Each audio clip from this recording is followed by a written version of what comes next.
Agaseke k'amakuru mu karere ngapfunduriye muri Tanzania. Ishyaka Wazalendo ritavuganwa n'ubutegetsi muri Tanzania ryasabye igihugu guhaguruka kikagira icyo gikora ku mvururu ziri ku muturanyi Mozambique zakurikiye amatora ya perezida yo mu kwa 10 uyu mwaka. Amatora yabaye muri Mozambique abatavuganwa na leta banze kwemera ibyayavuyemo bavuga ko aribo batsinze amatora, ndetse uwatsinzwe Venancio Mondlane nawe arateganya kwirahiza nka perezida. Ku munsi ubanziriza Noheli mu murwa mukuru Maputo washobora kugira ngo nta muntu ubamo, ubucuruzi hafi ya bwose bwafunze n'abantu bagumye mu ngo zabo mu kwirinda ko baza kwisanga mu izo mvururu za mbere mbi cyane zibayeho muri iki gihugu kuva Frelimo yafata ubutegetsi mu 1975 ubwo iki gihugu cyabonaga ubwigenge. Ibiro bya Frelimo, sitasiyo za polisi, za banki n'inganda byarasahuwe, birasenywa ndetse biratwikwa mu bice bitandukanye by'igihugu.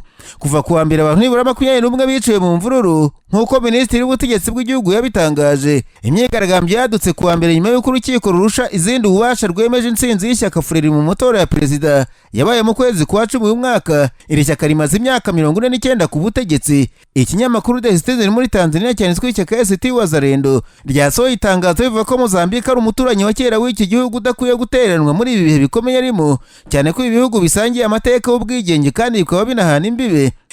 Wazalendo yavuze ko Tanzania nka kimwe mu bihugu byashinze umuryango SADC uje ibihugu byombi, ikaba inayoboye komisiyo ishinzwe igisirikare ikwiye gufata iya mbere igatabara umuturanyi urugo rutaramukongokeraho. Tanzania nayo irategura amatora ya perezida mu kwezi kwa 10 k'umwaka utaha, nubwo nta makuru y'imvururu zikurikira amatora zizwi uva hamwe iki gihugu, uretse abatavuganwe na leta basakuza gake gashoboka bigacogora.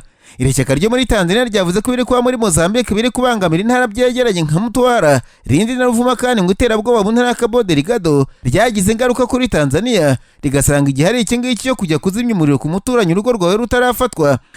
Wazalendo isaba Tanzania kuryamira amajanja bagacunga umutekano ku mipaka, kandi iri shyaka risanga ibiri muri Mozambique bikuye ko abantu baganira bagashaka amahoro. Iri shyaka ryavuze ko kuba bigezeho bigeze ubu ngubu harimo uburangare bwa SADC, ndetse ubu ngo umuryango wa Afurika yunze ubumwe wari ukwiye guhaguruka ugatabara Mozambique amazi atararenga inkombe. Ku muturanyi wa Tanzania niwe Kenya nayo nkuru yabaye kimomo yateje urujijo n'umupolisi mukuru wataye imbunda mu bwoko bwa masotera mu kabari. Iyi mumenyereye ku izina rya pistole ngo bashakije imitwe yituro hasi barayibura. Uyu mupolisi mukuru ufite ipeti rya Assistant Superintendent of Police, amakuru avuga ko kuri none yagiye gufata ifunguro mu mujyi wa Humabi afite imbunda nto mu mufuka. Amaze kurya mu masaha 3 za nijoro arayishakisha arayibura, atabaza bagenzi we barashaka bakubita umutwe hasi baritahira. Uyu mupolisi wayishiriwe amazina iyo mbunda yabuze yavuze ko harimo amasasu 15, ariko abantu banze kwemera ko umuntu ho kurwo rwego yata imbunda nk'utaye ikaramu ari umufuka w'inyuma w'ipantaro. Abapolisi bakuru The Star yavuze ko bashakashatse ahantu hose iyo mbunda barayibura, ndetse n'abaketswe barabasatsi baraheba. Ubu icyo bani cyose ko imbunda ishobora kuzajya ikoreshwa mu bujura ku burangare bw'uyu afande. Nta makuru aratangazwa niba uyu mupolisi mukuru yari yasinze cyangwa se wenda yari kumwe n'abakora umwuga w'uburaya bakayimwiba, kuko izi nkuru nizerekana aho bari kumwe cyangwa se niba nyuma yaba yaranafunzwe. Nasimbukiye mu Burundi, abanyamakuru bicaye imbere mudasobwa barandika banatwa abaturage mu byaro by'intara Gitega Burundi bateye umugongo amavuriro asanzwe ya leta bagana abavuzi ba gakondo babavurisha ubufindo kubera ubukene bwo kutabasha kwishyura amavuriro asanzwe. Ikinyamakuru Iwacu cyanditswe muri Gitega kujya kwa muganga ari by'abantu bifite kuko abahatuye benshi batabasha kubona n'ifunguro kabiri ku munsi, ariko ibingibi ntibabuza kurwara kandi bagakenera kwivuza. Umunyamakuru wakurikiranye inkuru ariko agaragaza ko abaturage bagana abavuzi gakondo utahita banzura ko ari ubukene, ahubwo ngo bishingiye ku myumvire kuko usanga hamwe na hamwe abaturage bavuga ko na kera na kare abakurambere bivurishaga ibyatsi, amavuriro ya kizungu ataraza kandi bagakira. Uyu muco so wo mu Gitega cyo mu Burundi gusa kuko no mu Rwanda rwo hambere naho byarakorwaga. Niba ukurikiye neza Agaseke uri mukuru ndakeka ko yibuka ibyo bitaga gusabika, cyangwa se bamwe bakakumvisha ko umanura urwagwa ukiza malaria, kandi ubinyenya bizwi na buri wese kwidahanga ku hariteme n'abarundi rero bumve muri ubwo buryo. Ikinyamakuru Iwacu kinetswe mu isoko rya Gitega umunyamakuru yiboneye n'amaso umugabo wavugiraga mu ndangururamajwi ko avura inzoka, igifu, ubugumba n'ibindi ntarondoye, kandi nawe ushobora kuba ukurikiye ayo makuru wabyumvise ahantu runaka uherereye. Aba bacuruza imiti gakondo ngo baba barahinduye inyito bakavuga ko ari inyongeramirire bagamije kubyura ari mu Burundi, ariko ngo bafite abayoboke benshi bigaragara. Bamwe mu baganga ba kizungu bavuga ko badahakana ko imiti gakondo yavura, ariko bakavuga ko bavuga ko bayivurisha badafite ubumenyi buhagije, kuko kera byakorwa n'abantu bakuze none uhaje bakirihayira bavuga ko bavura indwara zose kandi bidashoboka. Umwe mu baturage wahuye n'umunyamakuru wa Iwacu yaje kwivuza wanahamya ashize amanga ko yivuje mu mvuriro yose ya kizungu muri Gitega ntiyakira, akaba yizeye ko azakizwa n'abavuzi gakondo. Nubwo abaganga ba kizungu basaba ko umuntu wese ushaka kuvura mu Burundi abafite ubumenyi bw'ibanze, abavuzi gakondo bavuze ko bari amanyamanyama yo kubafata kunda, kuko hakana ko abantu batavura adakwiye kubikora gutyo gusa, akwiye kujya kwivuza atakira akabona kujya kwigira abamenya mu bintu adafiteho amakuru ahagije. Ubu bukene buvuga mu ntara Gitega ntibuza abaturage kwivuza mu mavuriro ya kizungu gusa, kuko Rwanda yirwa itaka ko no kubona icyo kira ku munwa ari hamana muri iki gihe, cyane cyane mu minsi isoza umwaka. Nararanganije amaso ibinyamakuru byandikirwa muri Kongo Kinshasa. Abanyamakuru bakiza amakaramu ku mpapuro barandika, banditswe perezida wa Kongo Kinshasa Felix Antoine Tshisekedi neza batavuga rumwe ndetse n'abanyamadini bahora banenga ibintu kugera n'ubwo banaca intege ingabo za leta zihanganye n'Ventura mu burasirazuba bw'igihugu, yavuze ko ari abanzi b'igihugu.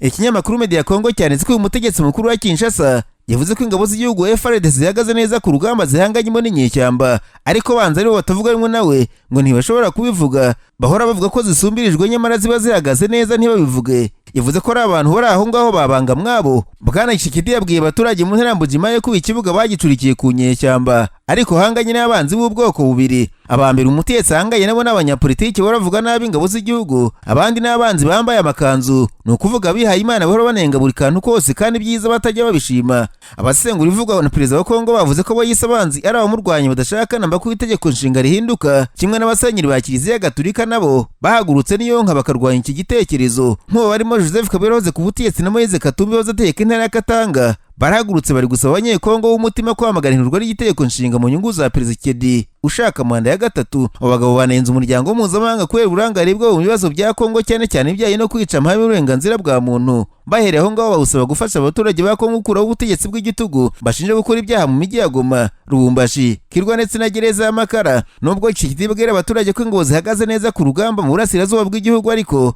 amakuru aturuka mu ntara Kivu y'Amajyepfo aravuga ko FARDC ku wa gatatu no ku wa kane yamerewe nabi cyane n'umutwe wa Twahirwa abanyamurenge muri Minembwe, aho imirwano hanganije izi impande yaguyemo abasirikare 11 batwirwaneho na 15 ba FARDC. Iyi mirwano yatumye abaturage batari bake bahunga ngo irabera mu misozi miremire ya Fizi muri Kivu y'Epfo. Abaturage batuye mu Minembwe baganira na SOS Media bavuze ko bavumira kugahera ingabo za leta ya Kongo FARDC kuko zagabye igitero mu bibi cyane, kuko bateye kuri Noheli kandi bazi ko abagore n'abana baba bari mu nsengero, abandi baje mu biruhuko gusura bene wabo. Kandi ngo igisirikare cya leta kirasa mu myikitarubaniro bahanganye, kuko nk'ubu bavuze ko hari umwana w'umukobwa w'imyaka 16 wishwe na bombe yarashwe na FARDC. Amakuru avuga ko imirwano ingabo za leta ya Kongo zihanganyemo na Twirwaneho ziri kumwe n'ingabo z'abarundi ndetse n'imitwe itandukanye y'abamayimayi. Twirwaneho biravuga ko gukubita ababaza ingabo za leta ya Kongo mu gihe Nyarugomo Moise wari umudepite mu nteko ishinga amategeko ya Kongo yaraherutse gutanga intabaza atabariza abanyamurenge. Yavuze ko bari kwicwa n'ingabo za leta muri Kivu y'Amajyepfo. Agaseke k'amakuru mu karere ngapfunikire muri Uganda. Abanyamakuru bakoze jiba muri no barandika, banditswe abarozi muri Uganda bavuze ko bamenye ibanga ryo kongera umukamo w'amata. Ubu inka mbere yo kwinikiza ni ukuvuga gutangira kuzikama babanza gushyiraho umuziki, ubundi bagakama kera kandi umukamo ukiyongera bigaragara. Ubu buryo bwo muri Uganda ariko ari aborozi bo mu Rwanda borora itungo rigufi rikunzwe cyane mu tubari, nabo bagaragaza ko rikunda umuziki rigashisha vuba na bwangu. Nisubiriye muri Uganda mu karere ka Sere hari umworozi watanze ubuhamya ko asanga n'inka 12 ubundi ataramenyira ibanga yakamagaritiro nibura ziri hagati ya 12 na 35 ku munsi, ariko nawe atangiye guha inka z'umuziki burakama litiro zirenga 340 buri munsi kandi kuri za nka.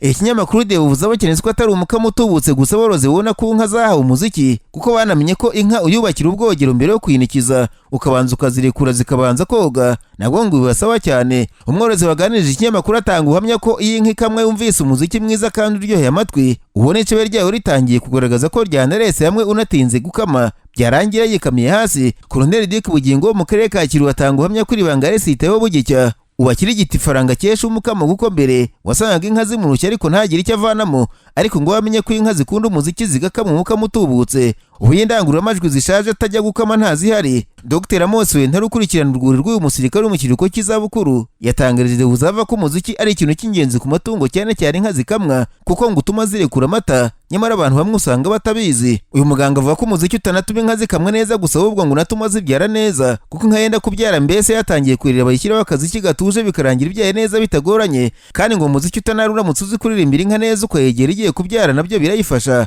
Hari umworozi w'inkoko mu mujyi wa Fort Portal nawe watanze ubuhamya ko korora muri iki gihe bisaba kujyana n'igihe ndetse n'ibigezweho, ngo kuko ubona umusaruro atari bimwe by'abitwa motivation speakers bakubwira ko batangiriye kubiba bakaba bafite ibibuti byinshi by'inkoko. Uyu mugabo yavuze ko inkoko ze yazishyiriyeho inzu ijyamo izirwaye zikitabwaho ari nko kwa muganga zavuye mu zindi, kandi ibyo ngibyo byagaragaje ko bituma zikira vuba ukabona kuzisubiza mu zindi.